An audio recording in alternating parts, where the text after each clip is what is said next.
अखिल कोटि ब्रह्मांड नायक, हम सभी के आराध्य भगवान द्वारकानाथ के श्री चरणों में सदैन्य दंडवत करके आज शारदा पीठ के ऊपर विराजमान पूजनीय जगत गुरु जी जब शारदा पीठ में आगमन हुआ है आपका, तब आपके श्री चरणों में हम प्रणाम करते हैं।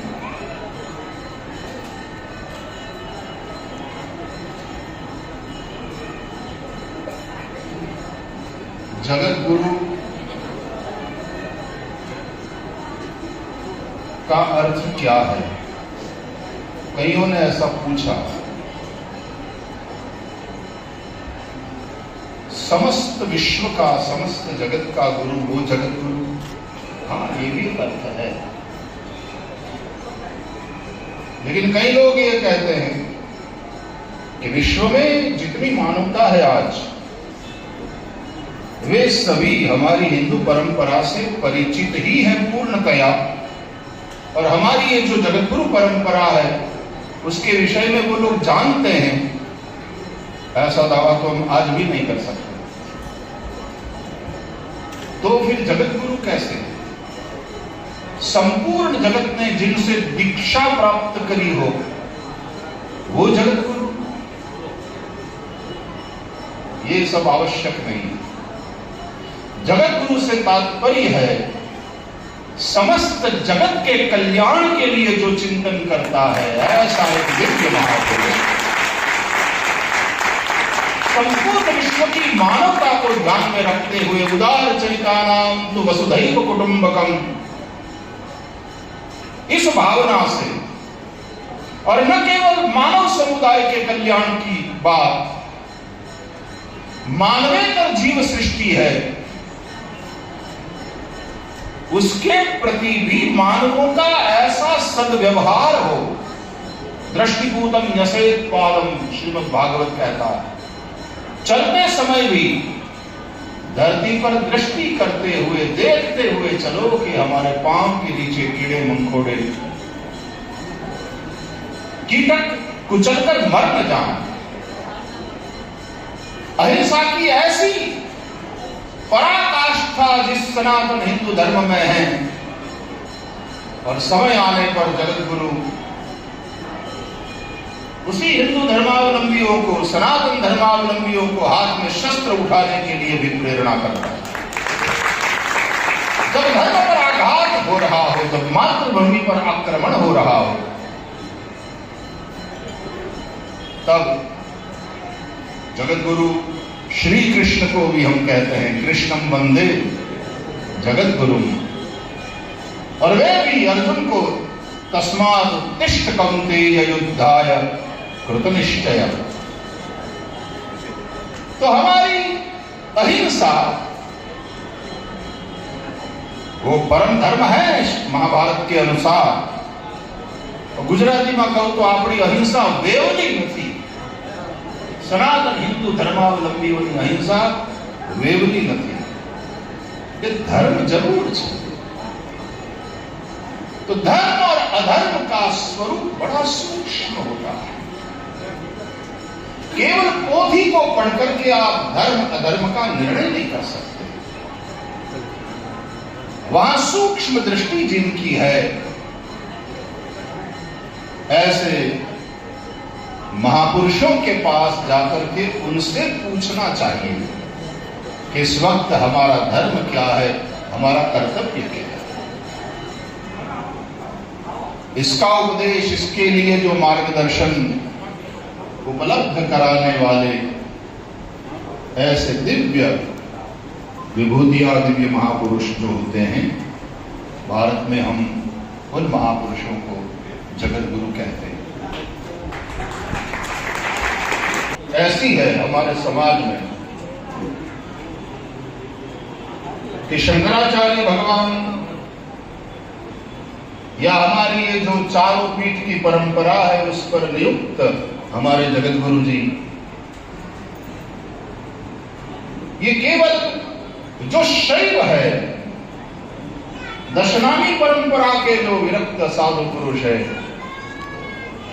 उन्हीं के लिए जगत गुरु, ऐसा नहीं। हमारे सनातन धर्म में पंचदेवोपासना का विधान है। इसलिए आप गाणपत्य हो, आप शाक्त हो, आप शैव हो, आप वैष्णव हो, या आप सूर्य को इष्ट देव मान करके साधना आराधना करने वाले सनातन धर्मावलंबी हो, सभी संप्रदायों, सभी प्रकार की आराधना करने वालों के लिए हमारे शंकराचार्य जगत गुरु हैं। और उसी रूप में हम शंकराचार्य पद को देखते हैं।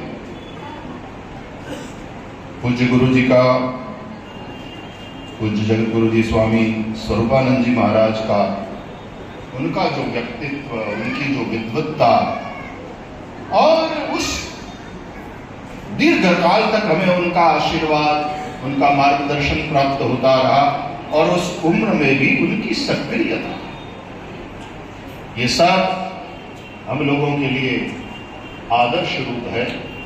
और आज उसी परंपरा का निर्वहन करते हुए हमारे पूज्य दंडी स्वामी जी इस पद पर जब विराजमान हुए हैं, तो आज द्वारका में हम सब लोग मिलकर के आपको प्रणाम करने, आपको वंदन करने, आपका आशीर्वाद लेने के लिए उपस्थित है।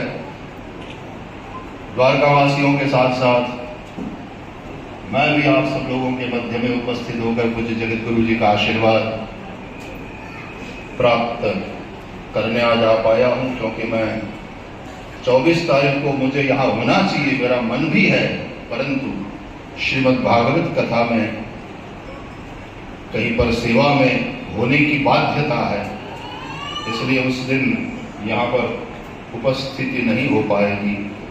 तो कल प्रत्येक दशहरा के क्रम के अनुसार द्वारकाधीश जी को प्रणाम करने के उपरांत मैंने पूजनीय ब्रह्मचारी जी से कहा कि मैं फिर से कल एक बार पुनः आ रहा हूँ, तो महाराज जी को प्रणाम करने, उनका अभिवादन करने, उन्हें वंदन करने, उनका आशीर्वाद प्राप्त करने। मैं आज यहाँ आ पाया आपको वंदन करने, आपका आशीर्वाद लेने, और इतने वर्षों से पूज्य श्री के साथ जो एक आत्मीयता है,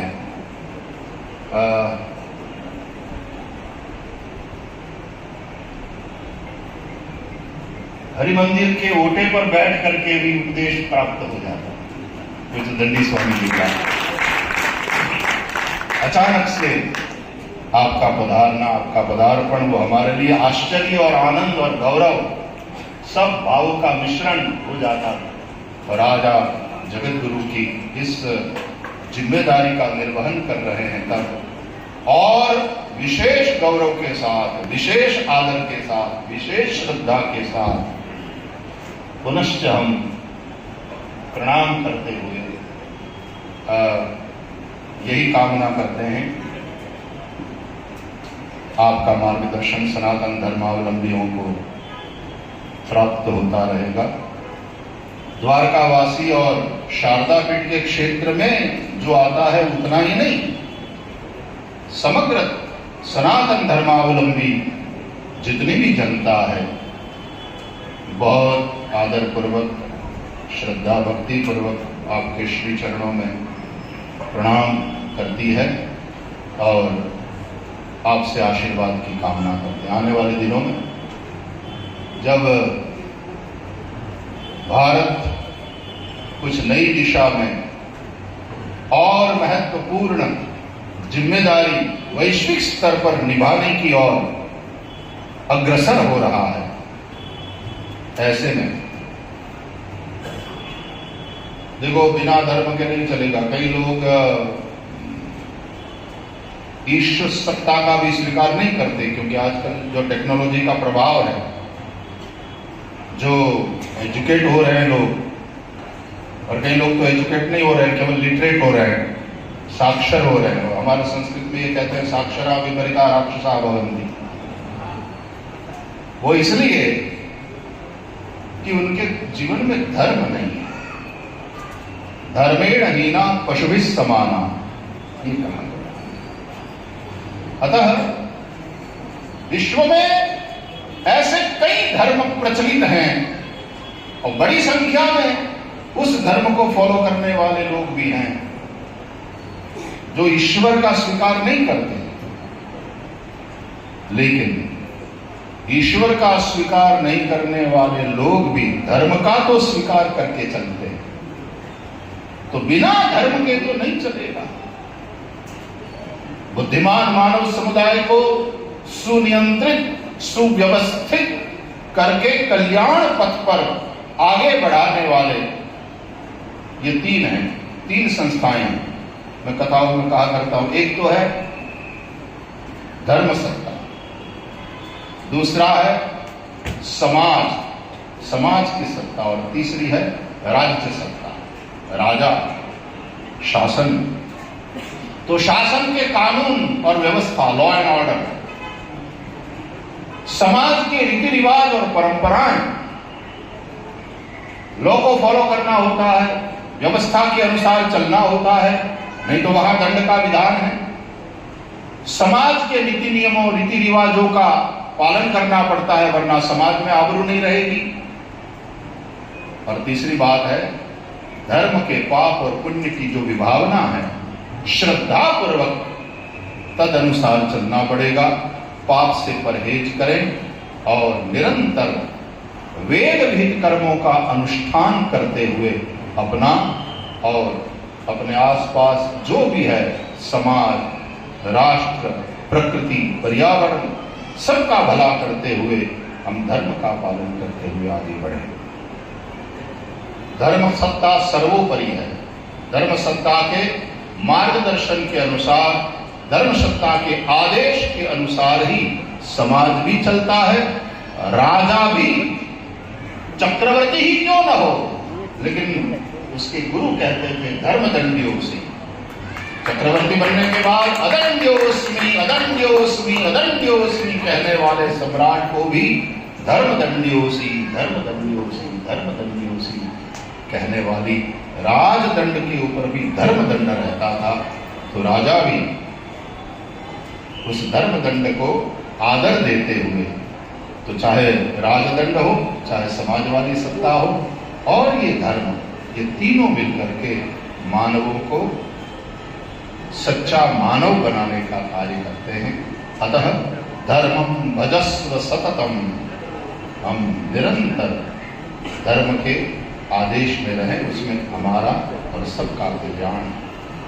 पुनश्च एक बार समग्र सांदीपनी परिवार की ओर से और सनातन धर्मावलंबी हम सब मिलकर के पूज्य जगत गुरु जी के श्री चरणों में प्रणाम करते हैं और आपका आशीर्वाद, आपका मार्गदर्शन सनातन धर्मावलंबी जनता को प्राप्त होता रहेगा।